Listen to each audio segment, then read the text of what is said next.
Okay, part three, the history of Sub-Saharan Africa.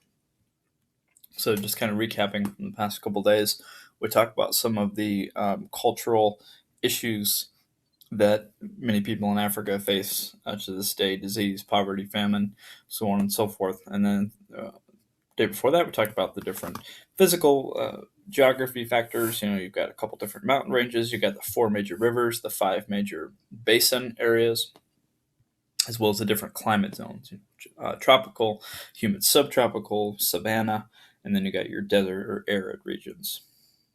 All right, so let's jump into talking about the history. Some of the early civilizations, obviously, humanity really, according to evolutionary theory, started from in Africa, right? So all of humankind came from Africa. So the first African people over 8,000 years ago traded with ancient Greece. So this is coming into more we're talking 6,000 BC, kind of a little bit before Mesopotamia was started. So this is when people first started to kind of begin what we would call trends of civilization. Historical records, much of African history and tradition has been orally recorded, which means by word of mouth rather than written down. So that's a big part of African culture is oral records and stories and songs. Kingdoms. Kush is actually right here. This is a little bit below Egypt. It's kind of a mythical area, a lush region here. Modern, what we call today Sudan. Tied to ancient Egypt in many different ways. Controlled Middle Nile River Valley. Um, Going back again, we're talking um, you know, 3,000 BC or so. Kush, a major area in ancient Egypt. Axum, which is south of Kush, is another major kingdom of Africa. City was known for traders and merchants in Axum, so it was a major trading area. Uh, Many different empires that have come about um, in Africa really started with their basis in trade across the Sahara Desert, and primarily trading salt, gold, copper, and ivory.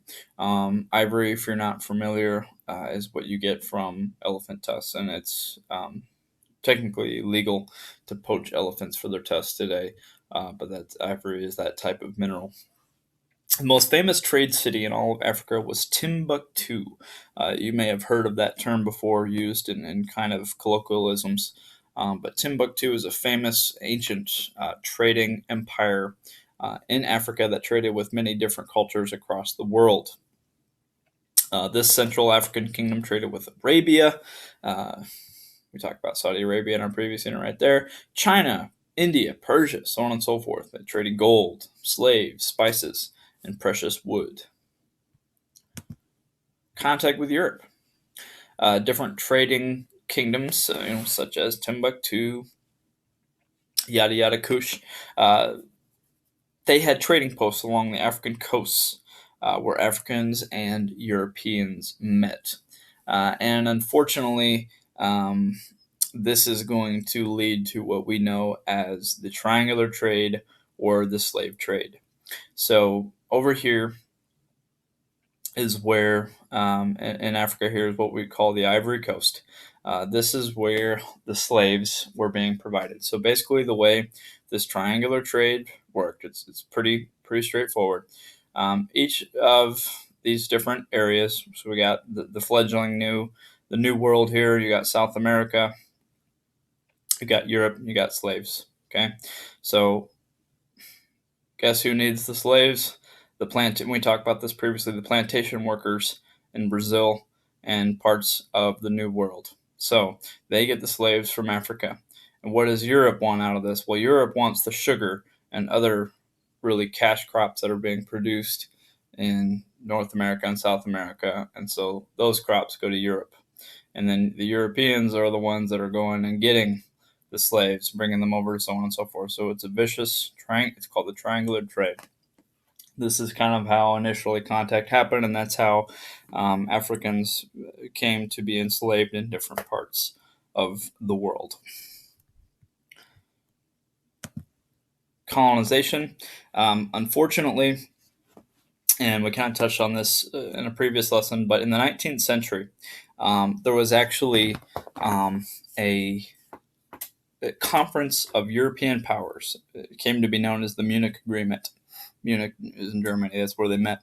And basically, these major European world powers, Germany, France, England, Denmark, Netherlands, so on and so forth, they got together and said, you know what?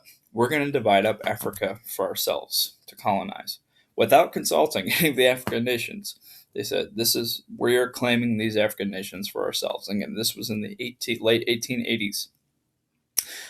So the boundaries did not consider Africa's landforms, climatic regions, or cultures. They said, you know what, we don't care about. It's kind of like what Columbus and other Europeans did for the Native Americans. They said, we are taking over without consulting or any of that. Okay, European culture then came to dominate. In Africa, plantations emerged, growing cash crops such as cotton, coffee, peanuts, etc. Roads, schools, ports, and hospitals were built. So Africa becomes Europeanized, or quote unquote, culture was brought to Africa, but unfortunately exploiting the native Africans. And still to this day, many are still suffering from that. Independence, though, just as we talked about in our Latin America unit, many African countries started to fight back, especially in the mid 20th century. They said, you know what, we're tired of this. We're ready for our independence. So all of Africa is independent at this time. European boundaries drawn in the 1800s have still left major problems in Africa due to states being landlocked in regions that were created with only one climate. Okay, so we got several issues going on there. So even though they are independent today, again, like we talk about in Latin America, a lot of those countries are even, like, for example, we'll talk about Europe, Eastern Europe, those countries that were part of the Soviet bloc now are trying to get back on their feet after being controlled by the Soviet Union for so long. So same thing in Africa here. These fledgling countries that were controlled by European powers for so long have really had a hard time trying to get on their feet. Okay. All right. So that wraps up our lesson for today.